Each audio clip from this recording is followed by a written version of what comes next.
On the AHB project initially when the CAP funds were started 3.5, 4 years ago. And we're in year 4, so it took a whole year to get it funded or more, I think. So it was a while. Anyway, so Rich is going to chime in whenever and correct what I say wrong. So anyway, so Greenwood's a fairly new company, growing quite rapidly, focused on poplar but not limited to poplar at all. So we've got a agreement with ArborGen for plant material. We do quite a bit of work with them. We've got interest in the southeast.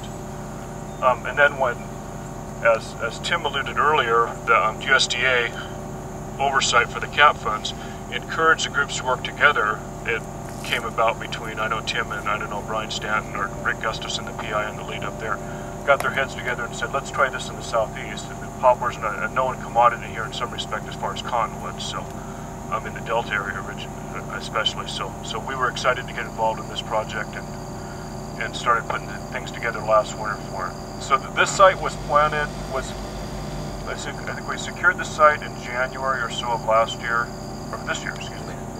Time does not go that fast. Planted it second week of March.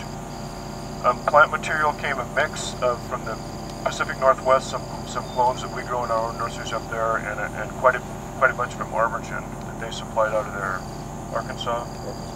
Arkansas nursery. So we're currently standing in a deltoides by deltoides. The taller ones over there are a hybrid, and we've got a mix here. I think if you don't have a map, Jessica's got maps available there that kind of gives the clone layouts. And I think that is as built. We did some adjustments on the planting for the original plant. So you'll see there's quite a bit of variation within a clone. These are all clonal. They're all genetically the same. Unfortunately, as clones, they do not grow identically the same, even though they're 2 feet apart or 3 feet apart. But that's just the typical nature of farming. So the spacing is 10-foot row centers and 3 foot down the row. It's 1,450 trees per acre. We use that in our other. We have 4 sites that are similar to this scale, 50 to 100 acres in the Northwest. Same density on the plantings. There's an ArborGen clone trial in the northeast corner of this project that has 52 replicates replicated 10 times down rows. Is that right, Matt? Yes.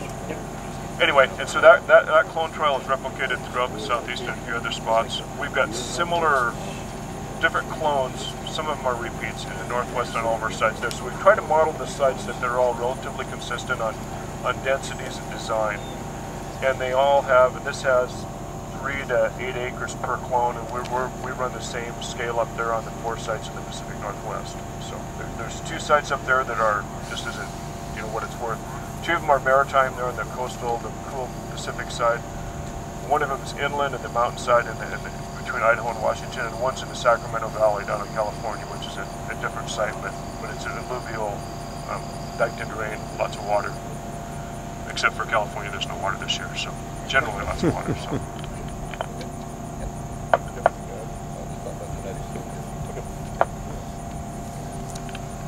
If you do have your map, you might see all the different numbers that are associated with the different planting blocks. Each of the numbers represents a different clonal variety or a clone. There are 9 different clones that are planted here. There are 4 hybrid varieties, and there are 5 that are pure deltoides, including some advanced generation deltoides material. As Rick alluded, the material came from the ArborGen Fred C. Gregg Nursery in Bluff City, Arkansas, about 30 miles east of Pope, Arkansas. Greenwood and ArborGen have what we call a business alliance. Our work in the south here dates back to the 70s when we were part of Crown Zellerback. Then had the tree farm down near Jackson and between Jackson and Rolling Fork called the Fiddler Managed Tree Farm. 20,000 acres of eastern cottonwood that supplied pulp to the then St. Francisville pulp mill. That was also Crown Zellerback's. That has since gone by the wayside. It's now in private ownership, but we're still continuing our breeding efforts with eastern cottonwood and also with the hybrids. And we're now testing even 3rd generation material at a site near Fiddler, and Rick and I will be there for the next couple days down near Rolling Fork. So, of the material here, there are, as I mentioned, there are 4 hybrids. 2 of them came from our nurseries in Oregon.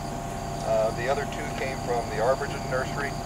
And there are 5 eastern cottonwoods, some of which are proprietary to ArborGen, one of which is one of our clones.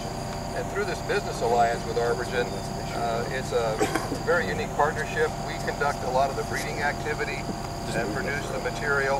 ArborGen has conducted widespread field tests of the material and has proven which ones to move into commercialization. And so ArborGen is essentially our commercialization partner for the material that we provide to them. And that's why the quantities of material were available for this planting. Some of the clones have as many as 12 to 15,000 individual cuttings, and ArborGen is producing those out of the beds at their Bluff City nursery on a commercial basis, and those are for sale commercially to the public as well. Interestingly, of the hybrid material, there are 3 of them that are of the Populus Populus deltoides, eastern cottonwood by Asian poplar, Populus maximowitzii hybrid.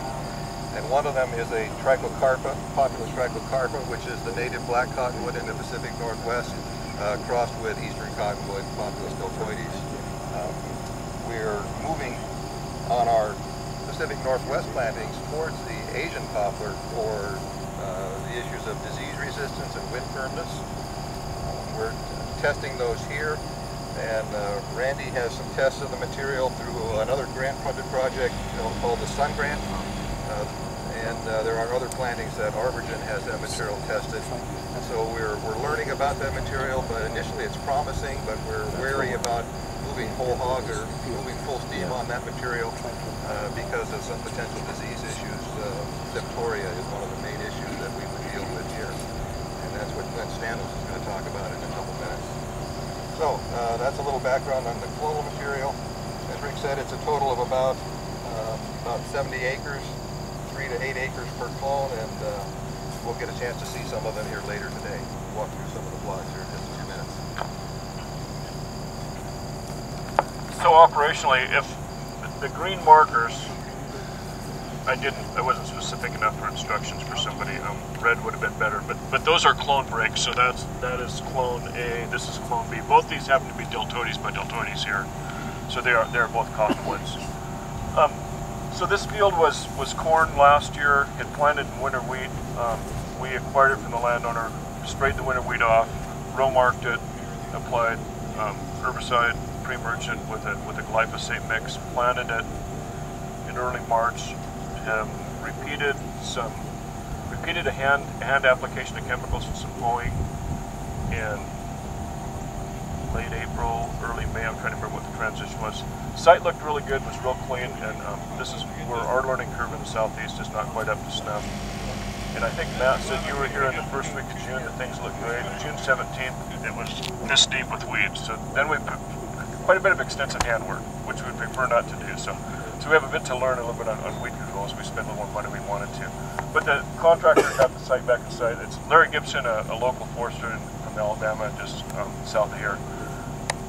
Manages the site and the operations on the site, so we communicate with him. He lives close by, he comes and takes a look at it. He's a pine forester, he's an MSU grad, so he's familiar with the area, been here most of his life, so he's a great asset. So we have plans to convert that younger pine stand there and another strip there.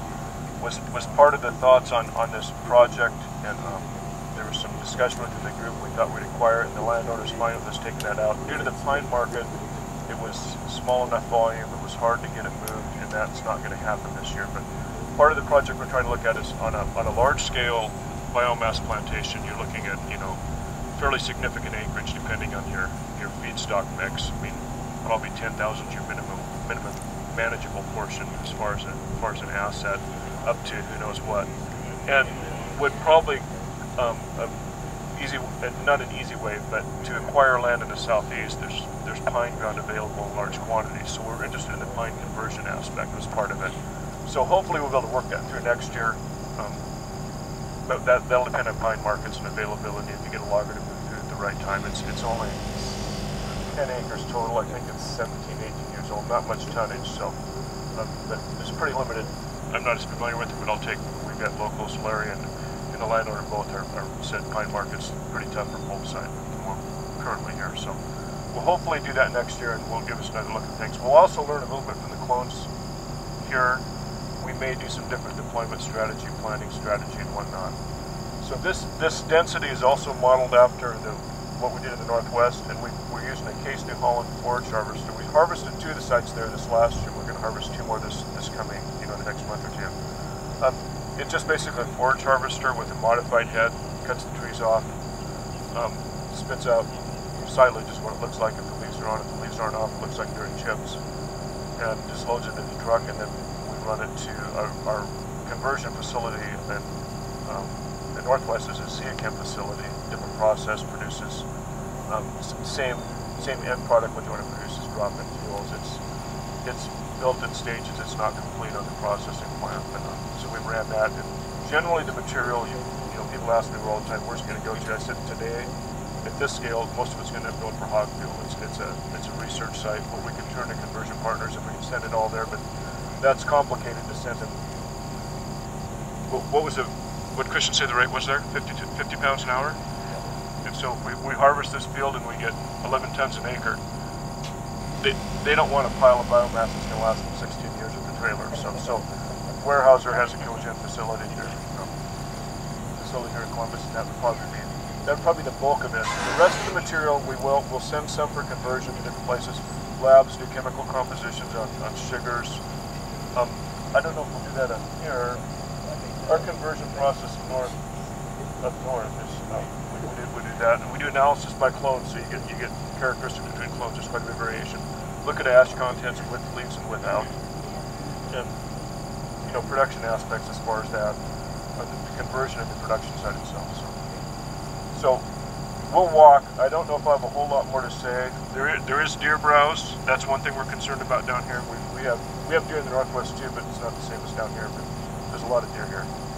So and it is clonal. There's some clones where we scored them for deer browse. We'll do it again this fall when we do a more complete inventory. But we did a back of the notebook inventory early in the growing season. There's quite a bit of difference in growth variation. So tentatively, this site will be harvested at the end of next growing season, possibly the next year, and then it'll be allowed to recompost. That's the beauty of poplar. You can cut it off and it grows back. So you've got your upfront cost, and then you run successive rotations, and you get pretty minimal input cost. It'll capture the site quickly. One of the sites in the Northwest we harvested last year was about 11 tons per acre average biomass, probably green weight, 16 to 18 foot average height on stems. So we composted back last September. Well, in one growing season, now that it's got 2-year-old rootstock, probably the volume, I don't know the numbers because it's a little different growth pattern. There aren't as many single stems, there's multiple stems. They are taller than they were when we harvested them after 2 years. So your production kicks up. It's a second and third and fourth cycle. So on this site, from a Greenwood perspective, as with the others, we're hoping to some way to maintain the site for a few more cycles and get some more realistic numbers in the second and third rotations. So a little bit of that's to be determined with Pure, the partner on this site, whether they'll even take the stuff. We're working with them. They've had their difficulties, but that'll be determined. So can we ask questions? Sure. Yeah. Well, we'll take questions. You mentioned deer browse. I'll start. Do you think just initially do you think you see differences in clones, differences in deer browse between different clones? Yes, definitely. Yes. Yeah, there is quite a bit of difference, and surprisingly to me, in our neck of the woods up where I'm familiar with it, the clone along there is a Deltoides by Max. They're generally tasty, and my operational thing for our deer. We don't plant Deltoides by Deltoides. I assume native, they're probably wouldn't be as tasty, but there's three pure Deltoides here. That was the highest browse numbers I get when I did I think a June inventory on it. Just scoring it damage, yes or no. So they look like they're more along the browse line of a deer than like natural browse line. The hardest hit spot I had scored is right in the middle of the big opening, which kind of deer do what they do. So I just hope that the landowner will shoot a lot of them this winter. So. How about fire ant damage, Rick? I see some of these are consumed with ants. I don't know if that's a big issue or not. I'll have to let Randy or somebody local. They're new to me. I didn't realize what I was standing for the first time somebody said I stand there. So I'm not from the southeast. So, but they do like the aphids on the trees. So. You call this poplar? There's definitely there. It's a. Go ahead. Yeah, the question was, do we call this poplar? The hybrids are called hybrid poplars. The pure deltoides is the native species. It's the eastern cottonwood, so that would go best by cottonwood. They're all part of the same genus, which is the genus Populus, just adapted and grow in different areas of the country. We've imported some of the material, and much of it is native to the area.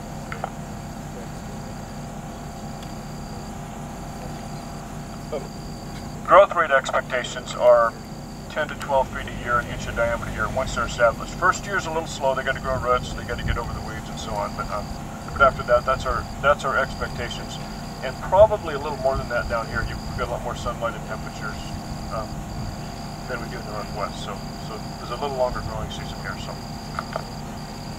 So we'll walk on out around the corner and take a look at the rest of it. How many times can you coppice these?